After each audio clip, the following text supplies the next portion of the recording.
So, yeah, first of all, how old are you?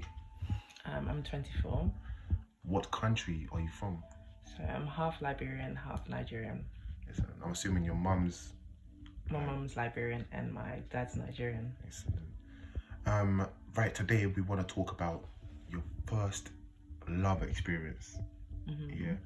Like, how old was you when you first had your first love experience? I was about 17. Excellent. So I'm assuming you remember it vividly I because it was do. your first experience, wasn't Yeah, it? I remember it like it was All right. yesterday. So what I want to know is, for others, we want to know how did it start and how did it finish?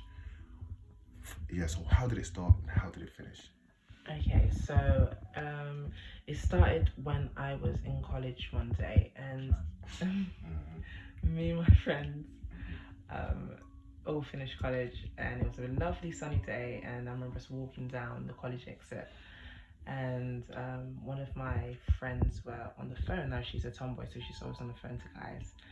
So I noticed that everyone else did, but no one paid any mind to it apart from me. So I shouted really loud, Samantha, why are you on the phone again? Who are you on the phone to? And she shouted back, oh, I'm on the phone to the guy that finds you really hot. Now I was taken back by that and I was quite excited, thinking, okay, who's this guy that thinks I'm hot? So she's rushed over with the phone, bearing in mind he's on the phone at this time. And I remember she told me that he was telling her, don't, I'm too shy, I don't want to speak to her. So she's come over now, and I've tried to play it cool because obviously I'm in front of all my girls. I'm trying to act really confident, but really I was really shy and I was bricking it. So she's given the phone to me, like just spontaneously, and I've taken it.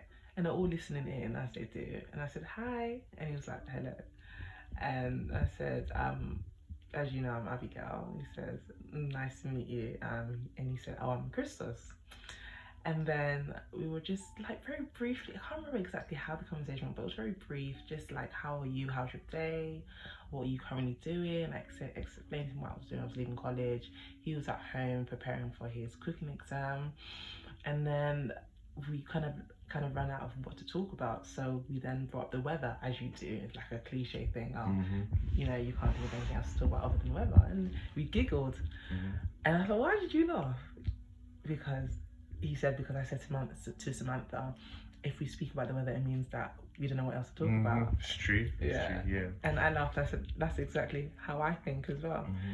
And then he said, well, I would love to speak to you some more, but I have to go right now. I said, okay, fine, yeah. It was lovely to speak to you. And I passed the phone back to Samantha, innit? And then all the girls around me like, oh, look at you, Abigail, look at you, who are you speaking to? And I was like, I just said really vaguely, yeah, I'm speaking to my future husband. But when I said that, I had no intention or any thought or any feeling that he would have been my husband. I just thought, okay, I'm just speaking to another guy that I thought I was attractive and that's it. I didn't think anything would come of it. So then fast forwarding now, I've gone home and I've sat there thinking about it, thinking, oh, he's a really nice guy actually. I looked at his profile. He seemed very family orientated. He's into On food. Facebook, right? Yeah. I was stalking his page to see what this guy's about, and I saw he's very family orientated. He loves cooking. He's very expressive. He loves music. He's very creative. I thought, he seems very nice guy. So I've gone into college the next day, and I've expressed my curiosity and how intrigued I was by him to a friend. And me and my friend, we were in this kind of phase, teenage phase, where we wanted to be with someone.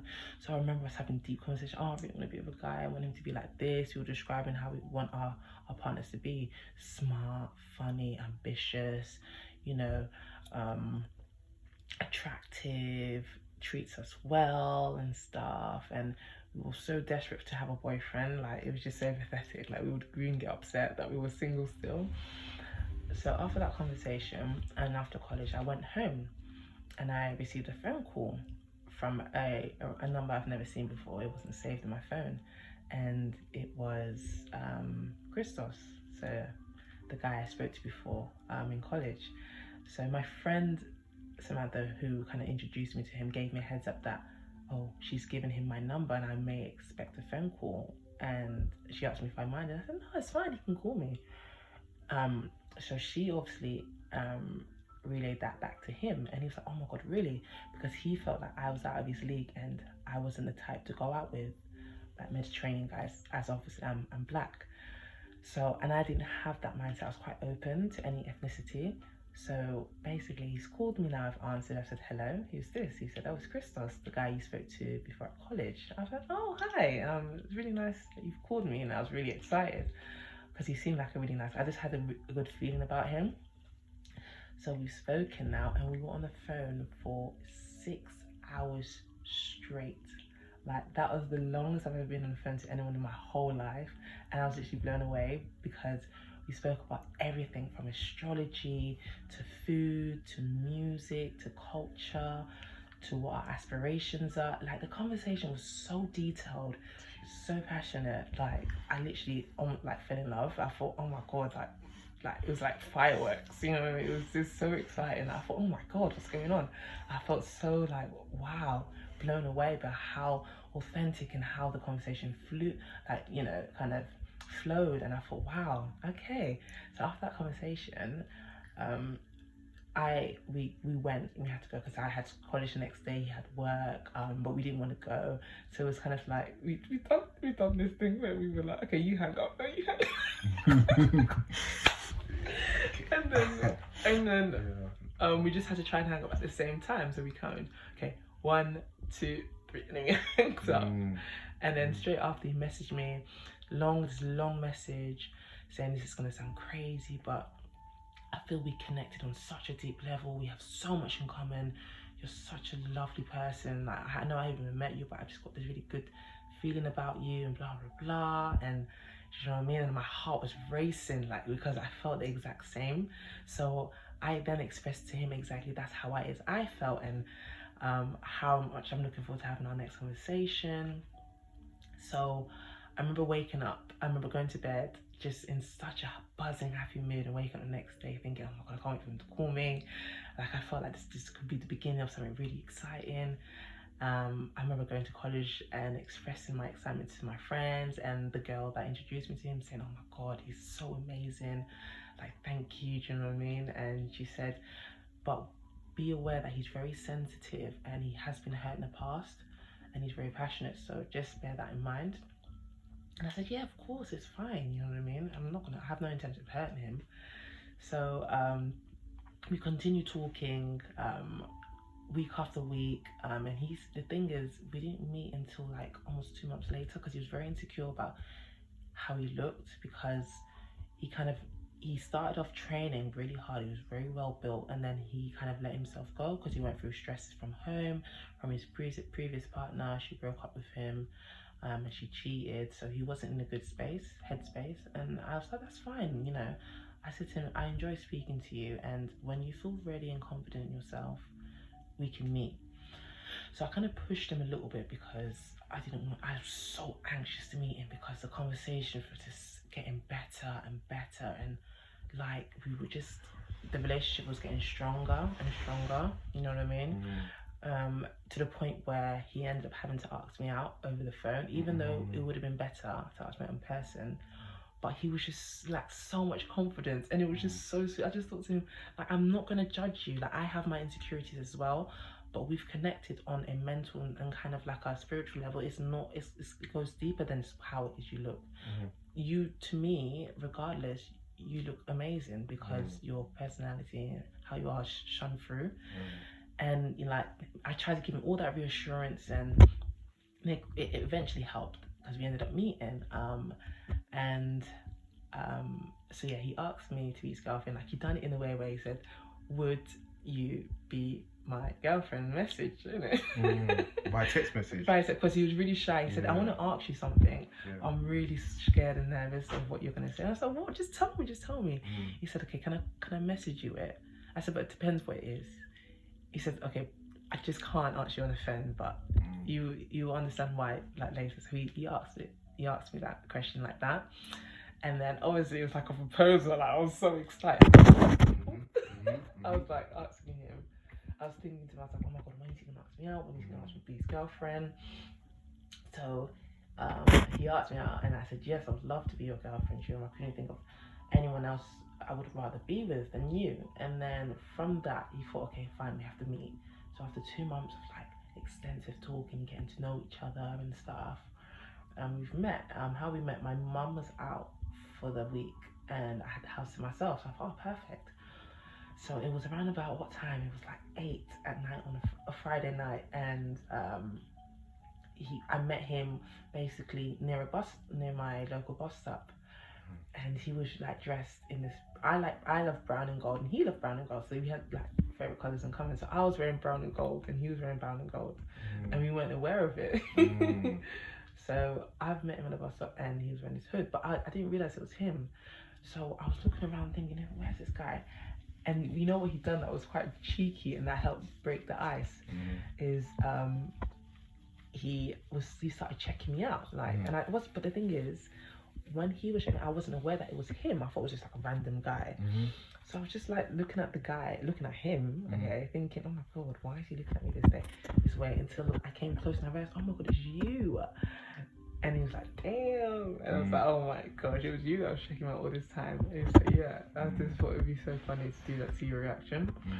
And then I gave him a big hug. I gave him a kiss. On the lips? Not on the lips. On the cheek? On the cheek. Okay, cool. I was about to say, I was thinking, what? On the lips? Just like that already? That's bad. Carry on. No. On the lips, on the cheek, on the cheek. Mediterranean style on either side, cool. and a big tight hug. Alright, cool. And then we've walked back to my house now. Bear in mind, obviously, this is me meeting him for the first time, and we've done it the wrong way because we come to that realization. But I was just so excited, and I was urging him to come, and he expressed to me, do you think it's better that maybe wait so I can take you out? But I just wanted to see him. I was so anxious, and I was like, oh my god, because he was happy to wait a bit longer because one, he's insecure, and two, he wanted it to be super special, do you know what I mean, meeting me for the first time. So he wanted to take me out to a really nice restaurant, blah blah blah. But I just wanted to see him, and I wanted to utilize the opportunity of my mum being away, and I had the house to myself. So when you said insecure, you mean he's in a bad place, like he's not happy with himself right now? Like physically, he's not happy compared to how he was before. He had a six-pack. He was big, and now he had a bit of a belly. He lost his definition. Okay, so that to that degree. Okay. Yeah, and obviously he was a bit hurt from pre-relation with people cheating on him. He's in pain right now. Yeah, he was, and it took him some time to get out of that. And I helped him get out of that mentality that all girls are the same and they're gonna hurt him. I reassured him that I'm different and things won't be the same. So he was afraid. He was really afraid. You know what I mean? That's what made him insecure. Yeah. And of course, other factors. Carry on. Sorry for interrupting. No, that's fine. That's okay. So he's come to my house now, and I'm assuming your mum wasn't in, right? No, like I said, imagine that. Carry on. No, because she was away for a week. Okay, good. So I had the house to myself. Yeah. Go on, I had the house to myself now. So we've walked now. The conversation was very minimal because we were really excited, kind of nervous and shy and everything. So we've got to the house now. Told him to sit down, get comfortable, took his jacket. I asked him if he wants anything to drink. He says okay. He actually brought drinks and stuff with him, which was nice. Like he didn't come empty-handed. What kind of drinks though? Weren't alcohol or anything? No, no. Imagine that at the age of 17, 18. Wait, there's nothing wrong with drinking alcohol at 17. No, there's nothing because he was older than me anyway. But no, because I expressed him, I'm not a strong alcohol drinker. I prefer like cocktails and sweet drinks. But he brought me. I said at the time I was obsessed with Fanta, so like Fanta and like sweets and things to snack on. Do you know what I mean? Go on then. And then, so he's come to the house now. We've sat down, we've spoken, we've gotten kind of close. Like, it was just a bit, it was like, the fact that he was here, I was just so overwhelmed. Like, I'm here with my boyfriend, you know what I mean? But it was my very first boyfriend. So I didn't know how to act. I was a bit nervous. So we were just talking. And as we were talking, we started to open up and we started to feel more comfortable. So we started to get, we started touching each other's hands and caressing one another and stuff and being playful. And obviously he was a virgin and I wasn't. So whoa, and he's had a girlfriend before. Yes, exactly. And his girlfriend cheated on him even though he was a virgin. Exactly. He never had sex with her because he didn't feel ready. You know what I mean? So he saved it, and she wasn't willing to wait for one.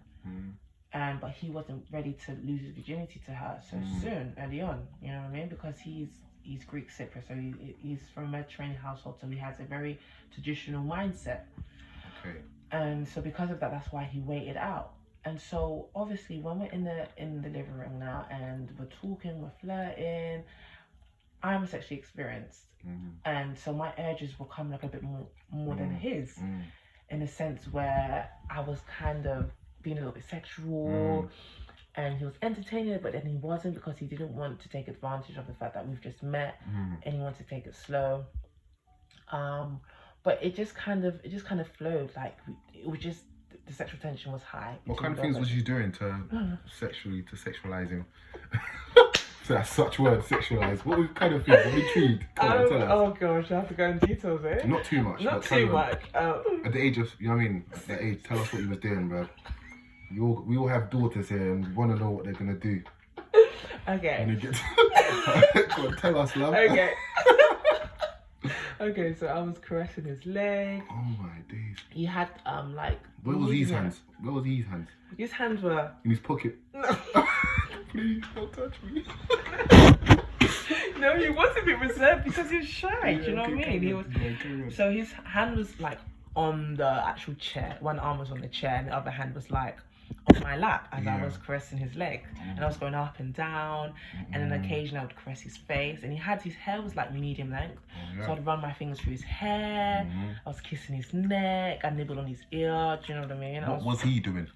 He was just enjoying the motion of what I was doing. Was he laying back? I'm assuming he was laying back. Yeah, he was laying back, and he was kind of letting me take control and kind of like venture into him. The question is, was he harassed? That's what we need to know, man. And that shows he's a natural human being. Of course, not trying. Okay, so I later on. This wasn't at the beginning. Just to clear this up, I nicknamed his penis as Puppet. Oh my god. So he's Puppet. Oh, geez. So you done the string and made it rise up. Like, no one. Okay, carry on. And so from me doing that, he couldn't resist. So he's come over to me and he's given me a kiss. Damn, on the lips this time. On the lips this time. Level. Like a deep kiss. And then he's bit into my neck. Damn. And then he's kissed my shoulders. He's finished. And then we started undressing one another. Oh my god. And the thing is, he came prepared. He came with condoms. Oh, so he knew. So he was ready. He was ready, just in case. But that was not his virgin. But that was not his intention. Was he a virgin though? That's what we need to know. He was a virgin. 100%. He was a virgin. Because he swore on someone's life. He swore on someone's life. Even though that don't matter no more. Yeah. People swear on their kids' lives. And he's confined in his closest aunt about it before, and his aunt. Yeah. This is later on. At the beginning, when he told me, I was a bit skeptical, but it was confirmed by his aunt because she's expressed to him how, you know, Christos is very sensitive, and you know he's not as sexually experienced as cool. Anyway, that's right. As long as let's clear cool. So yes, he was a virgin. So yeah, fast forward. So he's obviously caressed my shoulders, my neck. He's touched me, in, you know, in very intimate places, and then he got he had a banana flavored condom. No. Yes. You didn't lick on it, did you? I did. Don't. Did you lick on it? Did he lick on it? No. Oh, okay. Sorry. So just making sure. So how I put it on, because I was I don't know where I got this freakiness from. Yeah, it just comes out. It just came out completely. Wild beast. Just relieved. So the way I put the condom on is I put the condom in my mouth. Jeez. And I put it on with just my mouth, just to test my skills. So I slowly placed it on his hip. No hands. Did you got that from porn? Was there even such? Was you watching? Did you ever watch porn? I did a little bit of porn, but not excessively. All right. No worries. Let's stop there. Cool. That's all right. Cool. So your imagination suffice. Yes. To a degree. Carry on. Tell us. Okay. Continue, my friend. So I put the condom on in that manner, okay, and that just drove him crazy. So he literally bent me over and we started doing doggy style, missionary. We were doing many different positions, yeah. And it was deep, it was intimate, it was sensual. It was a little bit nerve-wracking because it was I could tell it was his first time, and it was my first time with him. And I feel like, as much as I enjoyed it, we went about it the wrong way. I should have listened and waited for him to take me out, and then for us to later on enjoy this moment. But it's fine, it happened the way it was meant to happen. And either way, it was a magical experience. Cool. All right, so that was the I don't want to go too much into that. Yeah, of Okay, course. so when did obviously things were going rosy and stuff Yeah. back after that? You was meeting him, I'm assuming. Tell me. Yeah, we met up for our first day Yeah, out. We went to yeah. Vapiano's. He bought me flowers. Vapiano's, yeah. Yeah, for our first day. Okay, nice. He bought me flowers and a teddy bear. We had a lovely meal. Cool. Very romantic. So everything was running smoothly. Smoothly. Till Oof, like how caramel. many months? How many years did it take for it to start going? Start seeing cracks. Yeah. It took 2 years. Okay. Just 2 years. Right. Okay, so what was the first crack? Did you ever notice? Do you know what the first crack before that was? His temperament. Okay. So he's very passionate. So we would avoid arguments, or we try to talk about things and not argue because we were so loved up and wrapped up in each other. And it was very obsessive on both ends. And on his end, when I would go out, he would call me 100 times. I would express to him before I go out that I'm going out now, so I may not answer my phone. But he'll be adamant to want to speak to me to see what I'm doing and how I'm doing. How did I get there? How am I getting home safe? So Seems like he's afraid. Yes, he was. He was concerned about my safety, and he was paranoid about who I'm with and what am I doing. You know what I mean? Because he felt I was a very attractive girl and I could get any guy. For me, that was not where my mind was. I was a very insecure girl. I was quite humble. Like I made out like I was confident in my own skin and stuff, but I wasn't. Do you know what I mean? It was just it was a kind of a facade. Yeah. So people don't take advantage. Yeah, okay. Exactly. So for that reason, he thought I was really this confident girl and blah blah blah. So I saw those cracks where he was very possessive and calling me, and his temper, he had quite a raging temper where he would kind of lash out a little bit. What kind of things would he do when he gets angry? So I remember the first time he lashed out, what happened? So he wasn't in a good place financially, and literally all I tried to do was express positivity. I said, things will get better, things will improve, you just need to be patient, okay? I promise you, I'm here to support you. And he lashed out. I said, oh, what would you know? You're not even working. Blah. And then he must have lashed out by punching my leg. But it was in a way where he, you know, when you fling your hand out of frustration, and his hand was clenched, and when he flinged his hand out of frustration, he ended up hitting my leg as a result of that frustration. And I was just literally astonished. I thought, what the hell did he just, what just happened? It's not that deep. Exactly, it's not that deep. I didn't say anything to provoke you.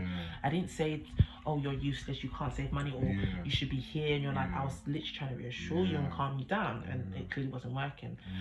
So once he'd done that, and he realised that because of my facial expression, I literally moved away from him. I felt so sickened by what you just done. Do you know what I mean? I thought, what have I done? I love you so much, and your happiness means literally everything to me before my own happiness. But for you to react that way to me, I'm thinking, wow, what? This is not the guy that I've fallen in love with. So that kind of cracks were happening. He had a lot of pressure from his family because they are Greek Cypriots, so they're very traditional. So bear in mind, it took him 2 years to actually introduce me to his family because, you know, interracial relationships wasn't something they would agree with. They frowned upon it, you know. So the pressure of that, the pressure of saving money, he had all these unnecessary stresses. He's just a stressor. I feel with the Mediterranean, like they work very hard and they're very business oriented, and you know there's a lot of pressure to put on them to succeed, and that's fine, but it was too much for him too soon, and as a result he would take it out on me, and he had these concerns about his family not accepting me and hoping that they will because of my colour, all of that. Anyway, so 2 years in, first year was a honeymoon period, everything was sweet as dandy. Oh, it was incredible.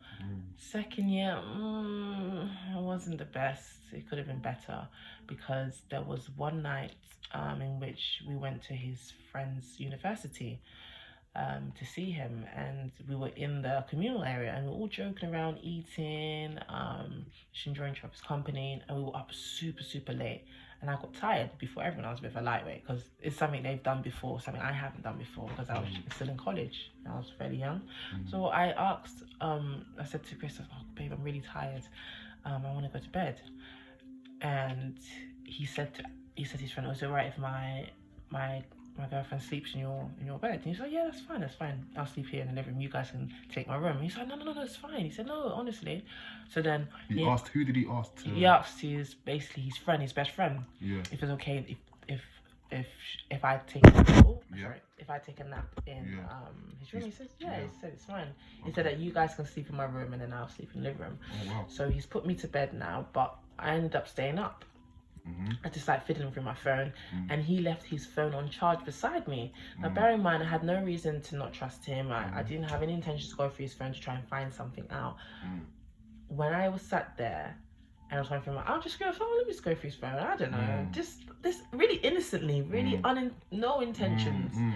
And I went through his messages. Now, anyone would think, okay, why are you going through his messages? Well, I don't know. I was just curious. I was confident I wouldn't find anything. Yeah. So I've gone you just through want to it. know what kind of person he is. You talk about it. You must yeah. want to see something wacky or something. Yeah, exactly. Right, Exactly. cool. You know, because he goes through my phone all the time. Cool. So I went through his phone, and then I saw a girl called Chanel. And I thought, Chanel, that's funny. I used to go to church with a girl called Chanel. Okay, so I've opened up the conversation, and it started off from her reaching out to him, saying, "Oh, hey, how are you?" He was like, "I'm fine. What do you want?" He kind of like, he was very blunt. I thought, oh, okay. So I'm reading the message thinking, yeah, okay, who is this Chanel? And what does she want? And he's like, yeah, what do you want? He said, okay. She was like, oh, why are you being so frustrated? I'm just seeing how you are and what you've been up to. He says, yeah. He said, I'm okay. I've got a girlfriend now. I'm happy. I hope you're okay. She said, yeah, I'm fine. Via text message, yeah? Yeah. As if he's trying to rekindle. Yeah, it's like she's trying to rekindle, and he's like, he's trying not to entertain it, but he is, because he should have just cut the conversation blunt by saying, yes, I'm fine, I've got a girlfriend, I've got no reason to speak to you. Okay? So she's then said, oh, when last have you had sex? It's like the conversation is escalated. Yeah, that's a bit wild, isn't it? That's a bit wild. Yeah, they must have done something then. Yeah, exactly, because I can't remember the exact detail, but I can vaguely remember what was said. Yeah. It was a case of her asking him, when else have you had sex? He said, oh, recently. But I'm quite horny. And mate, it just escalated from there. It just went into graphic details how he wants to see her pum, and how he wants to fuck her, and they should video chat. And it was escalating, and she backed off a bit because she used the excuse of, oh, I don't want to video chat because I need to wash the dishes. Let's video chat later. But he was nagging her because I saw message after message her asking, so when are we going to video, and when are we going to video chat? But she didn't go ahead with it. So if they did, then it would have been like a live video chat of them having sex. So I've seen all these messages, yeah. I'm sat in his friend's room, yeah, by myself, yeah, with his phone and these messages in front of me, yeah. I was absolutely livid. I've never felt so much anger, so much pain. There was like a lump in my throat, like I felt sick to my stomach. I was trembling, yeah. I remember this so vividly. There was tears like welling up in my eyes, yeah. I felt it's like the worst stab. It was like the worst pain ever. Like honestly, it was so like devastating. So I've literally sat there. I've literally bit my tongue. I've been patient because I could have easily just a bit more going. I could have easily just like stormed into the communal area where they all were and told him what a fucking lying bastard is. Carry on, yeah. Okay, I could have expressed to him what a dirty lying bastard he is, but I thought, no, let me just play this cool. So the nights progressed. He's eventually come into the room. I've fallen asleep at this one because he was in there for a while. So I've had the phone in my hand and I've fallen asleep with it now, and I've heard him come back in the room. And the way I was ready, that sleep did not faze me. I got out of sleep like I wasn't even sleeping because I was set for him. You actually was emotionally okay enough to actually sleep. Yeah, even though he was angry. You know what it is? I was drained by it. It wasn't sleeping. It was a case of waiting. Knowing you're waiting up. Yeah. I was overthinking. I was trying to concoct what I'm gonna say to him, how I'm gonna express my hurt in a calm way, and that was mentally exhausting because my brain went in overdrive because I'm a very emotional person. I'm very intellectual, so my mind was just going at speeds of light, literally at this point. So I drained myself out. So when he came in, I heard the door opening because he opened it very quietly, but I was very tuned to it. So I've woken up very abruptly, ready from sat up straight with the phone in my hand. He's like, hi baby, you okay? I thought you'd be sleeping. He said, no, no, I'm wide awake. He says, okay, well, why? And then he realized I had his phone in my hand. He was like, wait. Before you go any further, yeah. When you saw his messages, was it recent or was it a long time ago? No, it was in September. So it was literally at the pinnacle of the 2-year anniversary, like September time. Wow. Summertime. Near summer, it was like a couple of months back. Oh, summer holidays, carry on. Yeah. So he's walked in, he's asked me, you okay, baby, why are you still up? I've expressed to him, yeah, I'm up, I'm not tired, whatever. He's noticed I have his phone in my hand. So he said to me, what's wrong? He said, no, tell me. I said to him, tell me what's wrong. And at that point, I fucking lost it. All my composure, all my calmness, all my etiquette, this went out the bloody window. I went from 0 to 1,000 at this point. I said to him, you're a fucking lying, cheating bastard. I saw these messages. How could you do this to me? I literally threw the phone at him. I said, you make me sick. You're diabolical. I literally just completely... I've never expressed such hatred and such upset towards someone in my life. Like, it was like something out of a movie. It was so dramatic. I was just... And he literally went on his knees and he broke down. He said, Abby, I'm so fucking sorry. I promise you, whatever you saw, this was ages ago. It wasn't recent. It wasn't during our relationship. He was lying out his teeth at this point. Because you know there's 3 modes, you know what I mean? Flight, fight, or freeze. So he was literally kind of like in between them all, where he was like, he was just like literally taken back by my response, but the fact that I found out, the fact I went through his phone, everything. He was like, he was like, no, this was ages ago. It was basically SoundCloud, and he was just saying all this concocted bullshit, and I could see right through it. I said, no, I'm not having it, okay? Like, I don't want to be with you. I'm done. Yeah. Wow. And obviously we're in Greenwich. Yeah. Buses are not running frequently. What time was this, please? This was like 3 in the morning, 4 in the morning. Which part of Greenwich do you remember? You know, Greenwich University. Yes, Cutty Sark. Yeah. Yeah, it was just not appropriate, and there was no such thing as Uber, and I didn't have money. I didn't have the funds to get a taxi. I just was not in a state of mind to go anywhere. So I fell asleep. I said, do not touch me. I don't care where you sleep, but do not sleep next to me. If you get in this bed, I promise you I will get on the floor and I'll sleep on the floor. I don't want to be next to you. So he didn't want me to obviously sleep on the floor, so he slept on the floor. Yeah. And me being somewhat empathetic, I threw a pillow at him. I thought, okay, I don't know what, because obviously I still loved him as much as he hurt me. I'm just operated to think of his comfort, and it was stupid anyway. So besides the point, I threw him a pillow. He's laid there. I've fallen asleep now. But I wasn't sleeping because you know when your brain is rattling, so my eyes were like moving, and I just was thinking. Rapid eye movement. It was horrific. So I'm laid there, just shaking, just thinking, oh my god, I couldn't sleep properly. And I felt him creeping back into the bed, very slowly. And then he tried to put his arm around me. The way I flung, I'm surprised I didn't dislocate my arm in his arm. The way I flung his bloody arm off me, like it was a piece of shit. I said, do not fucking touch me, or else I shut down this house. Get off me. So then I laid on the floor. He said, no, Abby, please lay in the bed. I don't want you on the floor. I said, listen, just don't touch me. We're not together at this point. So for me, you're a complete stranger to me. I don't want any physical contact with you at this point. Like, I was dead set on what I was expressing to him. I said, you make me sick. And then I was crying, and he was crying, and then all this crying, and well, he was crying as well. Yeah, he was devastated because of how he's never seen this side to me. He's used to me being really loving, affectionate, expressing how much I care about him, me laughing and giggling, to me just being cold, like literally. Mate, I switched up. The Gemini in me came in strong and fast, from being loving to being a complete and utter cold-hearted demon. I just didn't. To me, I saw him as, I didn't see him as anything. So him seeing me react that way really touched him, and it really broke him, and he cried. And then part of that cold heart started to warm up, because seeing him cry, I felt like, oh my god. And then it was like a conflict. It was a war between that nurturing feeling. Yeah, keeping angry and wanting to nurture him. But I stayed strong, and I stayed angry. And the morning came now. we had like maybe half an hour sleep, because you know it was emotionally draining. I was emotionally fatigued. I passed out for half an hour before I woke up again. He woke up before me, and then he tried to get me like, he got me like food and stuff, and I couldn't eat. I had no appetite. Like he tried to do little things to try and somewhat make amends, and he tried to say, can we speak about this, and not here, let's go for like a coffee, or let's go somewhere a bit more quiet and talk. I said to him, listen, I don't want to talk to you about anything. I'm done with you.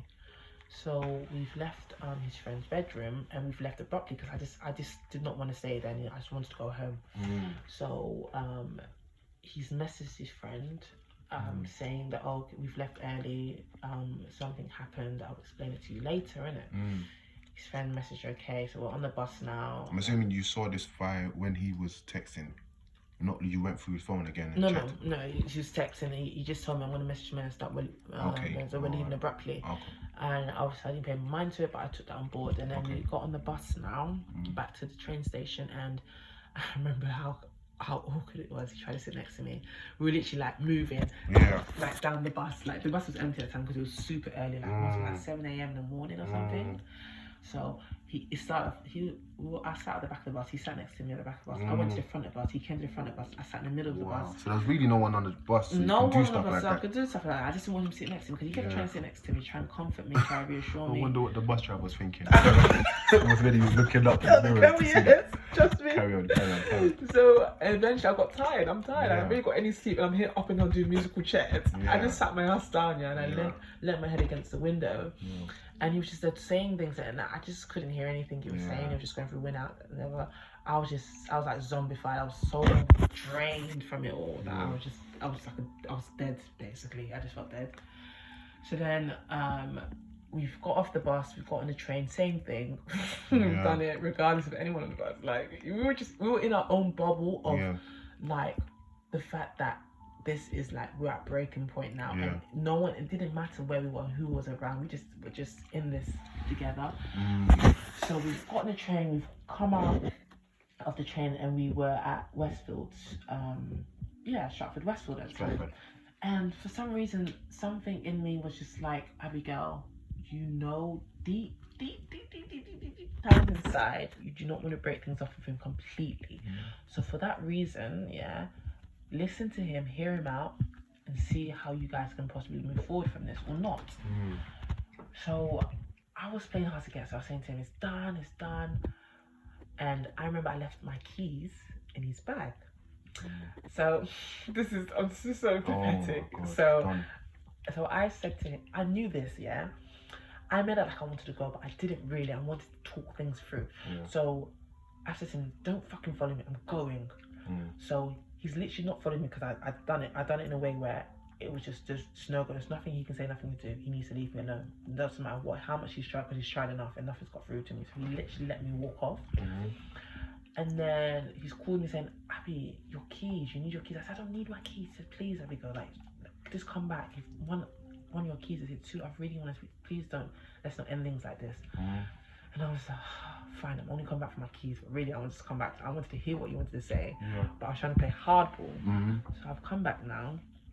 We've sat down, and luckily it wasn't too busy in the station. I'm in the shopping centre, because it was super early. So there was chairs right in the corner. It was quite secluded. It was perfect setting to kind of talk. These big, massive chairs. We've sat down now, and he's just expressed to me that he's really sorry, that he was stupid for doing that, and he was being greedy, and his pathetic excuse was,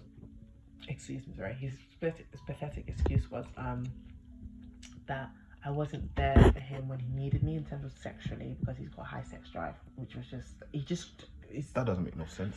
Exactly. He said it was a moment of weakness, he was greedy, he shouldn't have done it, he was sorry, he loves me, blah blah blah. You know the spiel. You know how they just literally go in, he goes to the greatest steps to express to me how he'll make it up to me. He's sorry, he loves me, I'm his future wife, everything you can imagine. So that means all these things. I'm not gonna lie, obviously I would think, was he really a virgin though? That's the question you gotta ask, because obviously he knows the Chanel thing from Chanel girl from a long time ago. Get me? And he's talking about how he wants to see her see her pum pum and. Yes. But the thing is, the reason why he was so verbally expressive, experienced and somewhat sexually experienced because he watched porn. He had a porn addiction. Okay. So we're gonna have to look into that. not like I care, but also I do, because to a degree, because you know what I mean, it's your story, innit? Yeah. But like. So so basically to kind of wrap it up almost. Yeah. So obviously from that happening and from that breaking me down, it just literally it just changed me so dramatically. Yeah. Gradually it did, in a sense where once the opportunity of another guy came through, I took it unintentionally, knowing that rebound because I was so broken down, I felt so insecure, and for months he was trying to make up to me, and I wasn't having it. And like I at the end of the discussion that we had, we came to the decision, let's take a break. But I couldn't, because I was so in love. Like, I can't express to you how in love. As much as he hurt me, I still loved him with all that was me. Like every part of me, every cell in my body. Like I've never felt love so deep before, because it was my first, and it was just like everything I could have wished for. Yeah. You know, he made me so happy. He treated me so well. Like it was incredible. So even after he done this to me, I still wanted to be with him. You know what I mean? Even though I expressed him, I didn't, and I hated him, and blah blah blah blah. I loved him so much. It's so ridiculous. This is outrageous. Yeah, that he even came back home with me. Bear in mind, I said to him I wanted to break, but I still wanted to be with him. You know, came back home and we ended up having sex. But it was very rigid, it was very awkward. But I don't know. I don't know what I was just all over the place. So I wanted to seek comfort. And for some reason, I wanted it from him, but I didn't, you know? Yeah. So, you know, when you go through that conflictual moment of hating someone, but loving them so much at the same time, that you just don't know what to do with yourself. So I ended up having sex and getting intimate with him. And then fast forward, he tried to make up to me as best as he can. And to a certain degree, it worked. But at the back of my head, what he'd done was always there. Yeah. And I couldn't let it go. As much as I tried to tell myself I could, I knew I couldn't. And in every altercation we would get into, an argument, I would bring it up. And I'll say, oh, you're such a lying cheat. Why don't you go back to that fucking Chanel girl? You know, I'm sure she'll please you better. Why are you with me? It's basically scarred you. It scarred me. It's healing, and it's taking too long. It needs to go away. And there's no point going back to the person that's hurt you to heal you, because that's not the case. I should have broken off from him, because I became as bad as him because I ended up cheating myself. So what okay, so basically this that you've experienced, obviously there's more to it, you know what I mean? But there's more deep things that's happened. But like so I'm assuming it made you feel some type of way towards men, or did it make you feel some type of way towards love? It made me feel some type of way towards men and love, because bearing in mind, I forgot to mention this, it's quite important, he actually gave me a promise ring. Okay. This promise ring to him, expressed to me how he will be loyal to me, how, you know, I'm the woman that he wants to build a future with, have children with, and get married to, you know, and he will not place anyone above me, and literally I'm his soulmate, you know what I mean? So he made that verbal commitment to me, that physical commitment by giving me that ring, promising me that he will be true to me. To do that, so for him to do that to me, it broke me down. I thought, oh my god, guys will literally go to any length to tell a girl what she wants to hear and give her all the reassurance, but then to go and cheat. So a guy won't be kept unless he wants to be kept, you know what I mean? Like, it doesn't matter how good you are to him, how good he is to you, or what he says. It's all through his actions. And clearly what he said was true to a certain degree, of course, but at the same time, I don't know, it just made me feel like guys are liars, and they'll do and say whatever they can to get you where they want you, and then eventually they will stray. I just felt so worthless. It impacted my confidence on such a high level, you know what I mean, that I was seeking validation from other guys. And when I would get attention, for example, I would try and not entertain it because I knew it was wrong, but I was kind of opening up myself to it and slowly allowing guys to entertain me, and I was slowly starting to entertain what was being said to me, you know? So yeah, that's mad. Yeah. That's really mad. well, not mad, but it's like that's really interesting. Yeah. That's good, man.